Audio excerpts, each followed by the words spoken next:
Hey everybody, this is Joe Gilder from HomeStudioCorner.com, and today I want to talk about some plug-in tricks for you Pro Tools users out there. Obviously, you spend a lot of time with plugins, and I'm going to show you a couple of ways to hopefully make you a little bit faster and a little bit more efficient at using plugins.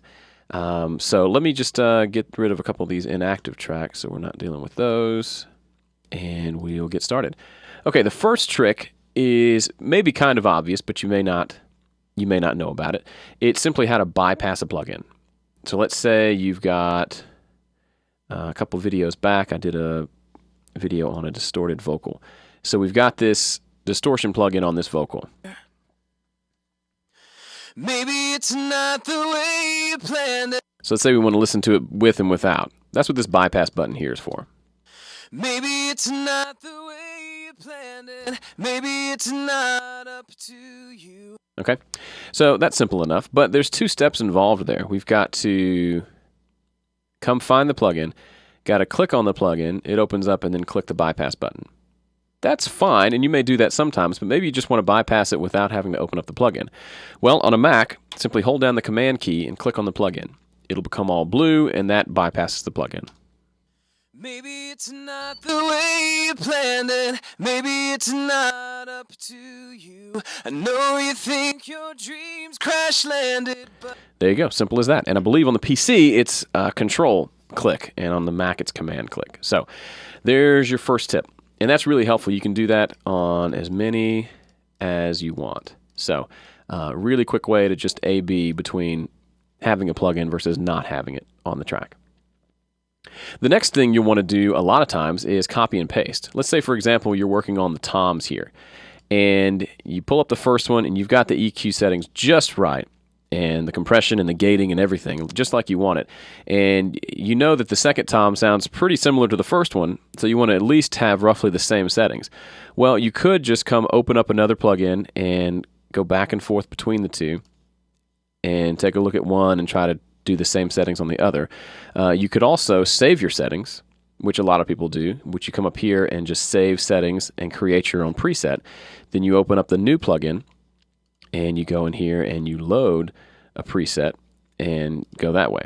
You can also copy and paste settings by coming here and saying copy settings and then coming to the next plugin and choosing paste settings. So lots of different ways to do that. But the easiest way, I think, if you just want to copy the settings from one plugin to another, is to simply copy the entire plugin. And the way you do that is by holding down Option, clicking on the first plugin, and just dragging it to wherever you want to copy it to. So I'm holding down Option, clicking here, dragging it over to this spot, and let go. And what it does, it copies that plugin and all of its settings to that track. So instead of having to come in and find the plugin that we want on each track, we can just copy this one to there, and copy it to there, copy it to there. We can go across the entire, all of the channels if we want, and copy them all. So that's a very cool and quick trick, especially if you're using the same plugin on a lot of channels. Like, for example, all the drums got the SSL channel EQ or channel strip. So it's nice to be able to copy those really quickly. Okay, next tip is, let's say you've got some plugins here. Let's go back to that vocal over here. And you've used those plugins, maybe you recorded that to another track, or maybe you just decided you want this plugin to stay there, but you don't want to use it. You may come back and use it later. Well, you can just bypass it. And if we bypassed all three like this, then those plugins aren't being used. But they are still allocating resources from Pro Tools. So Pro Tools is still running these plugins whether you have them on or not. So it takes up the same amount of processing. So if you're using specifically processor-intensive plugins, let's say this was a Easy Drummer or something like that, and it's a virtual instrument that you don't need anymore, but you want to be able to refer back to in the future, you need to deactivate these plugins. Now, the way that you do that is you can right-click and click Make Inactive, and that's not terribly hard. Or you can simply hold down Control, Command, and click on each plugin, and it'll deactivate it. So now that's deactivated. It's not using Pro Tools resources now. And if you want to come back and get it again, you just hold down Control and Command and click, and they'll become active again. Cool. So on a PC, I believe it's Control and Alt, maybe. You might have to mess around or check the manual, but on the Mac, that's what it is. And for the copy, I believe it's Alt for all of those. So when you're copying settings, hold down Alt and click and drag. And okay, so one final trick before this video is over. if you ever seen somebody using Pro Tools and you see them with multiple windows open, multiple plugin windows, then you try to do it and you realize you can only have one plugin window open at a time. They don't really give you a way to have multiple plugin windows. Well, there is a way to do that. Let's say you want to see all the plugins on this vocal track over here. Well, if I click on them all, I only see one at a time, but I really need to see multiple ones. Hold down Shift and click on the individual extra windows that you want.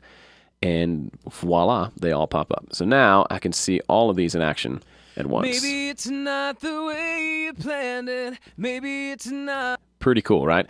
And what's cool is the ones that you open with the Shift command actually stay open. So if I'm coming over here and messing around with other plugins, this window changes, but these stay the same. So we're always looking at the lead vocal, for example.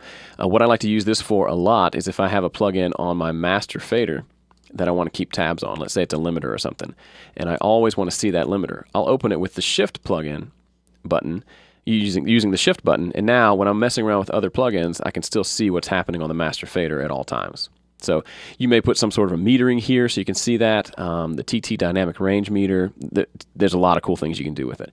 So those are, I think, 4 different plugin tricks for you Pro Tools guys. Hope you enjoyed it. If you want more in-depth training on how to use Pro Tools, I've got a tutorial series called Understanding Pro Tools that might be good for you. So go check it out at understandingprotools.com, and we'll see you around here soon. Thanks a lot.